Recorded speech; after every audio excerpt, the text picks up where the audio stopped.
आज हम लोग आधुनिक आवर्त सारिणी की प्रवृत्ति के बारे में पढ़ेंगे। मतलब तत्वों के विभिन्न गुणों के बारे में पढ़ेंगे कि एक समूह में किस प्रकार परिवर्तन होता है और एक आवर्त में किस प्रकार परिवर्तन होता है। आवर्त में परिवर्तन मतलब हम लोग बाएं से दाएं की तरफ जाने पर क्या परिवर्तन होगा और समूह में ऊपर से नीचे की तरफ आने पर क्या परिवर्तन होगा। अगर आपको याद होगा तो हम लोग जानते हैं कि आधुनिक आवर्त सारिणी में कुल कितने समूह हैं? 18 समूह हैं। ठीक है, 18 समूह हैं आधुनिक आवर्त सारिणी में। और कितने आवर्त हैं? 7 आवर्त है। तो जब हम लोग प्रवृत्ति के बारे में पढ़ते हैं ना, तो हम लोग कुछ गुणों को समूह में ऊपर से नीचे, आवर्त में बाएं से दाएं जाने पर पढ़ते हैं। ठीक है ना। अगर तीर की दिशा से दिखाएंगे तो समूह में इस प्रकार क्या परिवर्तन है और आवर्त में इस प्रकार दिखाएंगे कि बाएं से दाएं में क्या परिवर्तन है। जो पहला गुण हम लोग अभी पढ़ने वाले हैं वो है संयोजकता का गुण। संयोजकता के बारे में हम लोग जानते हैं कि ये कैसे निर्धारित होती है? बाहरी कोश में उपस्थित इलेक्ट्रॉन की संख्या। ठीक है ना। और बाहरी कोश में इलेक्ट्रॉन की संख्या हम लोगों को कैसे पता चलती है? किसी भी तत्व के इलेक्ट्रॉनिक विन्यास से पता चलती है। किसका विन्यास हम लोग करते हैं? इलेक्ट्रॉन की संख्या का। उदाहरण क्या है? जैसे कि हम लोग पहले एक आवर्त का उदाहरण लेते हैं। यहाँ पे एक आवर्त हो गया सोडियम, ये दूसरा आवर्त है। उसके बाद हो गया ये लिथियम है, बेरिलियम। उसके बाद बोरॉन, कार्बन और नाइट्रोजन, ऑक्सीजन और फ्लोरीन। ठीक है, ये दूसरे आवर्त के तत्व हैं।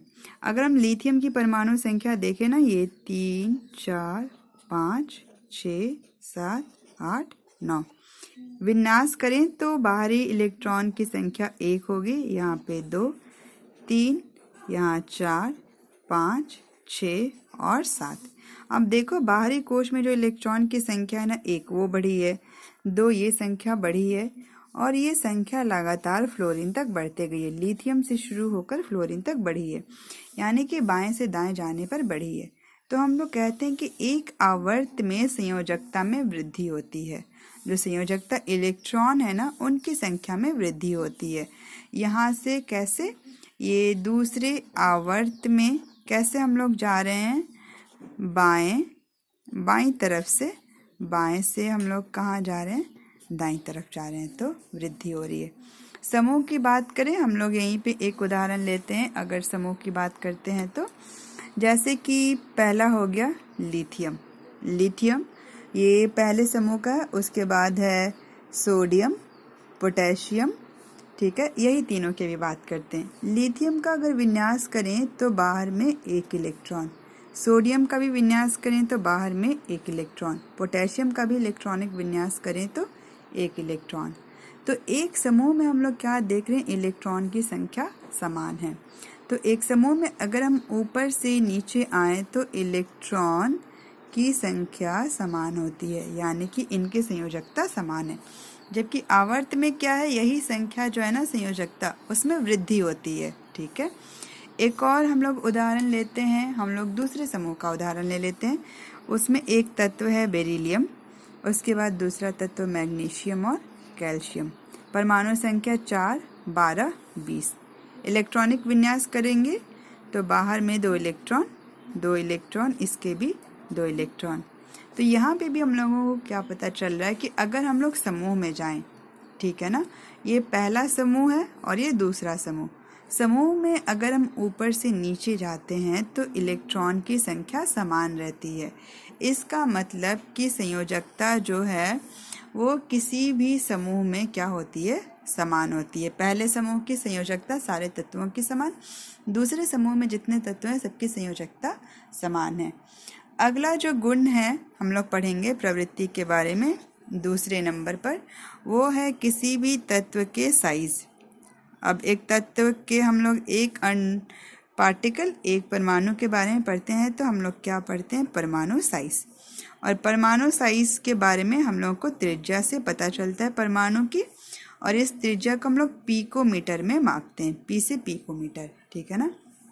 और एक पिकोमीटर बराबर होता है 10⁻⁻12 मीटर। हम लोग फिर से यहाँ पे ये सदस्यों को लेते हैं। परमाणु साइज में प्रवृत्ति को समझने के लिए हम लोग यहाँ पे दूसरे आवर्त का उदाहरण लेते हैं। पहला तत्व है लिथियम, उसके बाद है बेरिलियम, फिर है बोरॉन, कार्बन, नाइट्रोजन और ऑक्सीजन। अगर इन सब की हम परमाणु त्रिज्या अभी आगे की कक्षा में ज्ञात करना सीखना है, वो हो गया 152 पिकोमीटर, 111 पिकोमीटर, बोरॉन का 88 पिकोमीटर, कार्बन का 77, नाइट्रोजन का 74 पिकोमीटर और ऑक्सीजन का 66 पिकोमीटर।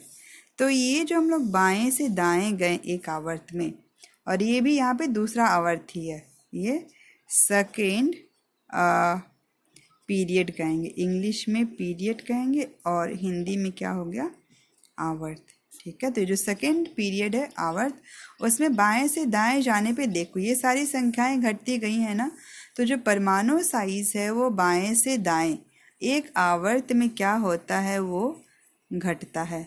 तो बाएं से दाएं जाने पर परमाणु साइज घटता है। ऐसा क्यों होता है ना, अब तुलना करो इलेक्ट्रॉन की संख्या से। देखो इलेक्ट्रॉन की संख्या बढ़ती गई है ना बाहरी कोश में, ठीक यही तत्व हैं यहाँ पर भी और ऊपर में भी। तो इलेक्ट्रॉन की संख्या बढ़ने से क्या होता है कि जो केंद्रक है, एक परमाणु को हम लोग कैसे दिखाते हैं, ये परमाणु यहाँ पे बीच में केंद्रक, तो ये जो केंद्रक है और जो बाहर में इलेक्ट्रॉन है ना, इनके बीच आकर्षण बढ़ जाता है। क्योंकि इलेक्ट्रॉन ज़्यादा हो रहे हैं ना, तो नाभिक और तेज़ी से अपनी तरफ खींचता है, और खींचने से क्या होता है, परमाणु संख्या में कमी होती है, वो घटता जाता है। ठीक है, ये परमाणु संख्या में एक आवर्त में कमी होती है, परमाणु साइज घटता है। अब एक समूह में हम लोग देखते हैं, पहले ही समूह का उदाहरण यहाँ पे लेते हैं। यहाँ पे हम लोग लेते हैं लिथियम, दूसरा सदस्य सोडियम, पोटेशियम, रुबिडियम और सीजियम।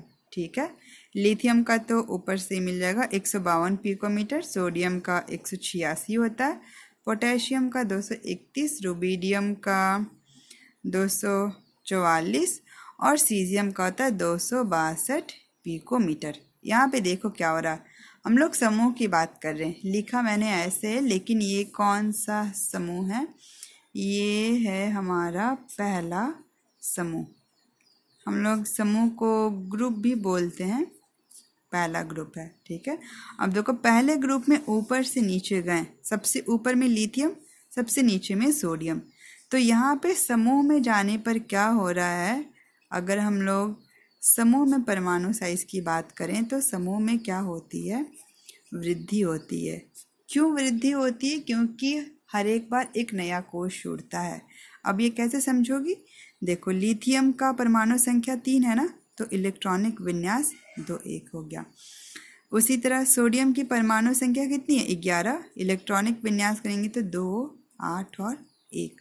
पोटेशियम की परमाणु संख्या कितनी है, 19, विन्यास करेंगे तो 2 8 8 1। अब देखो हर बार क्या हुआ है, यहाँ पे K और L, KLM, KLMN संख्या बड़ी है ना, यहाँ पे KL था, यहाँ KLM, KLMN, तो हर बार एक नया कोश जुड़ा, इसीलिए हर बार क्या हुआ, परमाणु साइज में वृद्धि हुआ। ठीक है, तो ये दो प्रवृत्ति। संयोजकता जो है, अगर हम लोग संयोजकता की बात करें तो ये समूह में समान रहती है, आवर्त में बाएं से दाएं जाने पे बढ़ती है इलेक्ट्रॉन की संख्या। परमाणु साइज की बात करें तो परमाणु साइज जो है वो आवर्त में बाएं से दाएं जाने पे घटता है, लेकिन समूह में ऊपर से नीचे जाने पर वृद्धि होती है, क्योंकि हर बार एक नया कोश जुड़ता है।